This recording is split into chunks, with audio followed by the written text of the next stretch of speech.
Hello friends, कैसे हैं सब आप। आशा करता हूं आप सब अच्छे होंगे, अपनी पढ़ाई को जारी रखे होंगे। अपनी इस 6 नंबर की क्लास में आज उस सिलसिले को बढ़ाते हुए आपके साथ उपस्थित हूं मैं एक और 6 नंबर के सवाल लेकर के। आशा करता हूं आपको सवाल समझ में आ रहे होंगे। तो बिना देरी के चलिए शुरू करते हैं आज की ये क्लास। ठीक है, देखिए आज जो आपका पहला सवाल दिया गया है वह भी मेंसुरेशन से दिया गया है। 12 सेंटीमीटर, 16 सेंटीमीटर और 20 सेंटीमीटर व्यास वाले 3 धातु के ठोस गोले हैं और उनको पिघलाया गया है और एक बड़ा गोला बनाया गया है। इस ठोस गोले का जो है व्यास आपको ज्ञात करना है। देखिए, आपको पिछली वीडियो में भी हमने बताया था कि जब कोई वस्तु पिघलाई जाती है और एक नई वस्तु बनाई जाती है तो उस कंडीशन में उन दोनों में क्या समानता होती है, उनके आयतन हमेशा बराबर होते हैं। चाहे जितने ही शंकु पिघलाए जाएं, जितने ही गोले पिघलाए जाएं और नया चाहे एक बनाया जाए चाहे 2 बनाए जाएं, तो जो पिघलाए गए होंगे और जो बनाए गए होंगे उन दोनों वस्तुओं में उनके आयतन हमेशा ही बराबर होंगे। ठीक है, इस बात को आप हमेशा याद रखिएगा। इसमें क्या हुआ है, धातु के 3 गोले पिघलाए गए हैं और 3 के तीनों गोले जो हैं वो अलग अलग त्रिज्या रखते हैं। एक 12 सेंटीमीटर का, एक 16 सेंटीमीटर का और एक गोला जो है वो 20 सेंटीमीटर का है। एक है 12 सेंटीमीटर गोले की त्रिज्या है और एक गोला है 16 सेंटीमीटर का और एक गोला है जो 20 सेंटीमीटर त्रिज्या का है। इन सभी के आयतन को अगर हम ऐड करेंगे तो वो बराबर होगा जो एक बड़ा गोला बनाया गया होगा उस गोले के आयतन के बराबर होगा। ठीक है, नए गोले का जो बनाया गया है उसका आपको व्यास ज्ञात करना है। तो मान लीजिए, माना बनाए गए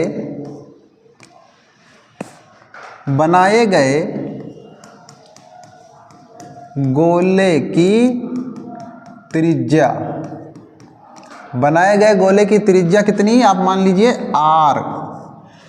देखिए ये सब सेंटीमीटर में दिए गए हैं पिघलाने वाले, तो r सेंटीमीटर, इसको आप मान लीजिए सेंटीमीटर में, r सेंटीमीटर। पिघलाए गए गोलों की त्रिज्या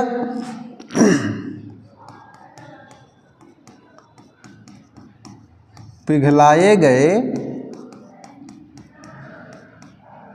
गोलों की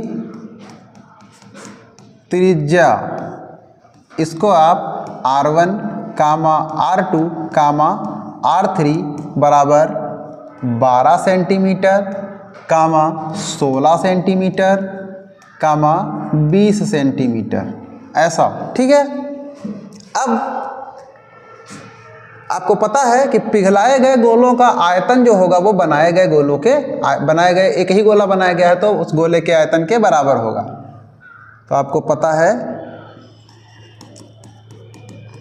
क्या पता है, बनाए गए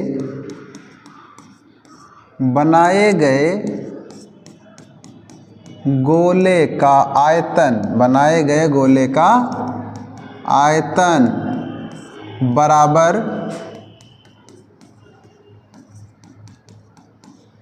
बराबर है पिघलाए गए गोलों का आयतन, पिघलाए गए गोलों का आयतन। अब देखिए, अगर जो पिघलाए गए गोले होते वो सेम त्रिज्या के होते तो हम लोग उतने का गुणा कर लिए होते, लेकिन यहाँ पर जो पिघलाए गए गोले हैं उनकी भी त्रिज्या हमेशा बदल रही है। बनाए गए गोले का आयतन, अब गोले का जो आयतन होता है उसका सूत्र आप जानते हैं, 4/3 पाई r क्यूब होता है। जो पिघलाए गए गोले हैं उनका भी तो यही होगा, 4/3 पाई, लेकिन r की जगह पे आपने पहले गोले के त्रिज्या को क्या मानना है, r1, तो r1 का क्यूब प्लस 4/3 पाई R2 का क्यूब प्लस 4/3 पाई R3 का क्यूब। ठीक है, अब आप देखिए यहाँ पे 4/3 पाई जो है वो कॉमन है, 4/3 पाई कॉमन है, तो बचा क्या, R1 cube plus R2 cube plus R3 का क्यूब, और इधर क्या है 4/3 पाई R क्यूब, 4/3 पाई R क्यूब।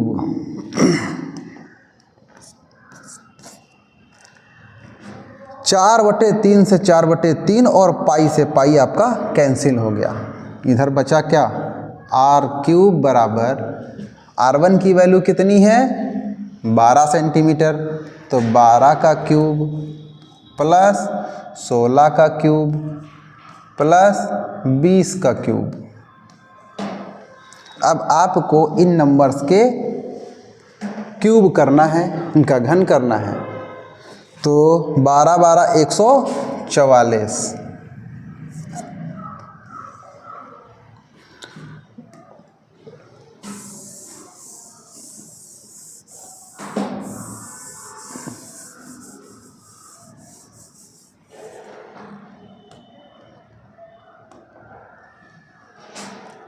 बारह का 12 12 144, और 144 का जब 12 से गुणा करेंगे तो 12 3 36, 12 चौको 48 का 8, हासिल कितना आया 4, 12 3 36, 12 चौको 48, 48 में 4 जोड़े तो 52, 52 का 2, हासिल 5, 12 1 कम 12 5 17, 1728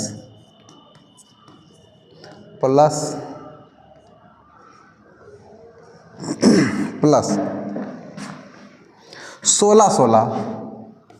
16 गुणे में 16, 16 कितना होता है 15 15 225, 16 16 256, और 256 का हम लोग 16 से गुणा कर लेते हैं, 256 का 16 से गुणा कर लेते हैं, 16 85, 16 6 96, 96 का 6, हासिल कितना आया 9, 16 5 80, 80 9 89, 89 का 9, हासिल कितना आया 8, और 16 दूना 32, 32 8 40, 40 96, 40 और 96 प्लस 20 20 400, 20 का गुणा 20 से करते हैं तो कितना होता है 400, और इसका गुणा फिर से 20 करना है तो 3 0 4 दूनी 8।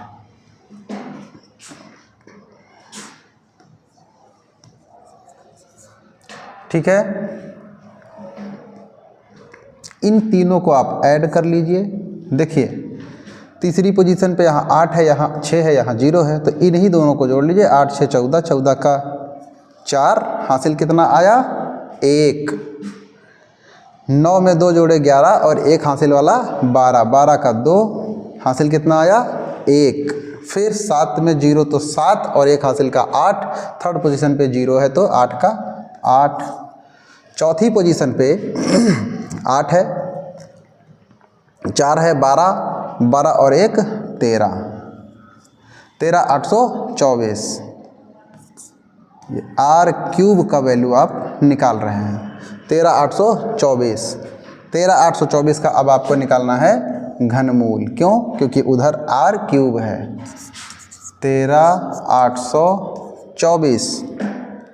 ठीक, कितने से काटेंगे 2 से काट लीजिए, 2 छंग 12, 1 13, 18 2 9 18, 2 1 2 2 दूनी 4, फिर से सम संख्या आई तो फिर से 2 3 6, 2 चौको 8, 1 11, 2 5 10, 1 2 छंग 12, फिर 2 से काट लीजिए, 2 1 2 2 7 14, 2 दूना 4, 2 8 16, फिर 2 से, फिर 2 8 16, 1 बचा 12, 2 छक 12, 2 चौको 8, 2 दूना 4, 2 चौको 8, 2 3 6, 2 दूना 4, 432, फिर 2 से, 2 दूना 4, 2 1 2, 2 छंग 12, फिर 2 से, 2 1 2, फिर आपको 1 मिला जो कि 2 से छोटा है, तो आपको 6 भी साथ में लेना है। इस जगह पर आप ध्यान दीजिएगा, 2 1 2 बचा आपके पास 1, और 1 जो है वो 2 से छोटा होता, आप पहाड़ा नहीं पढ़ पाते हैं, तब आपको 6 साथ में लेना रहेगा, तो आपको यहाँ पे 0 लगाना पड़ेगा। अब आप पढ़ सकते हैं 2 8 16, 2 5 10, 2 चौको 8, 2 दूना 4, 2 सत्ती 14, फिर अब 2 से नहीं कटेगा तो 3 9 27, 3 त्रिका 9 और 3 एकम 3। इस तरह से आप जो r³ का वैल्यू लाए हैं, r³ बराबर आपके पास कितना आया है 2 गुणे 2 गुणे 2 गुणे 2 गुणे 2 2 2 2 कितनी बार है 1 2 3 4 5 6 7 8 9 9 बार है 2। 1 2 3 4 5 6 7 8 9 9 बार 2 है 1 2 3 4 5 6 7 8 और 9 और 3 कितनी बार है 3 बार है 3 गुणे 3 गुणे 3। जब आप यहाँ से क्यूब हटाते हैं तो इधर रूट लग जाएगा और यहाँ आपके 3 लग जाएगा, क्यों ये घात है। और इसके अंदर ये आप लिख लीजिए 2 2 2 2 2 2 1 2 3 4 5 6 7 8 और 9 1 2 3 4 5 6 7 8 9। इसके बाद में 3 गुणे 3 गुणे 3। ये जो आपने 3 लिखा है ये क्या बताता है, ये उस बात का संकेत है कि अंदर से रूट के अंदर से जो भी निकलेगा वो 3 का जोड़ा बनने वाला है। अंदर 1 जोड़ा 2 जोड़ा और 3 जोड़ा, 3 का 1 जोड़ा। तो यहाँ से कितना निकल के आया 2 यहाँ से निकला, 2 यहाँ से निकला और 2 यहाँ से निकला और 1 3 यहाँ से निकला। r बराबर कितना हो गया 2 दूना 4 दूनी 8 और 8 त्रिका 24। 24 क्या है सेंटीमीटर। आपसे पूछा गया था ठोस गोले का व्यास, ठीक है दोस्तों। तो व्यास बराबर 2 गुणे में r, यानी 2 गुणे 24, 24 दूना होता है 48 सेंटीमीटर। ये आपका आंसर हो जाएगा। ये है व्यास। किसका व्यास है ये बनाए गए गोले का व्यास 48 सेंटीमीटर। ठीक है बच्चों, आई होप आप समझ रहे होंगे। बढ़ते हैं अगले सवाल की तरफ। आपका अगला सवाल क्या है, एक भिन्न 1/3 हो जाती है, कब हो जाती है जब उसके अंश में 1 जोड़ दिया जाता है, तथा 1/4 हो जाती है जब इसके हर से 1 घटाया जाता है। तो वह भिन्न आपको ज्ञात करना है। ठीक है दोस्तों, चलिए माना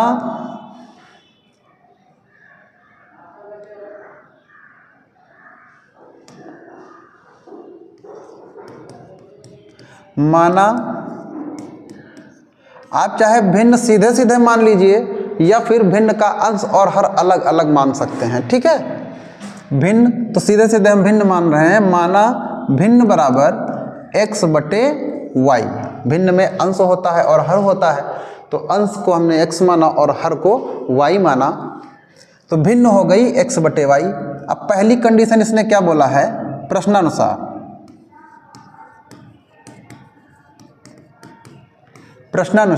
उसने कहा है कि अगर हम भिन्न में क्या करें, उसके अंश में 1 जोड़ दें, तो यहाँ पर आप 1 जोड़ दीजिए तो उसका वैल्यू कितना हो गया 1/3 हो गया। 1/3 क्रॉस मल्टीप्लाई करा दीजिए, 3 का x से गुणा होगा तो 3x प्लस में 3 बराबर में y को इधर ले लीजिए, 3x माइनस में y बराबर में -3, और यह आपकी पहली समीकरण।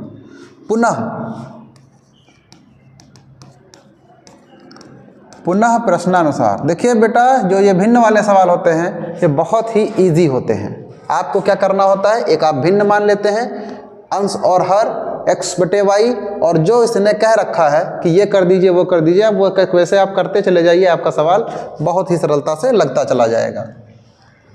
पुनः इसने क्या कहा है कि अगर इसके हर से 1 घटाया जाए, तो भिन्न क्या थी x/y थी, और हर से 1 को हमने घटा दिया तो क्या इसका वैल्यू कितना हो गया 1/4। फिर से आप क्रॉस मल्टीप्लाई करा दीजिए, कितना हो जाएगा 4x बराबर में y minus 1, 4x minus y बराबर में -1, ये आपकी समीकरण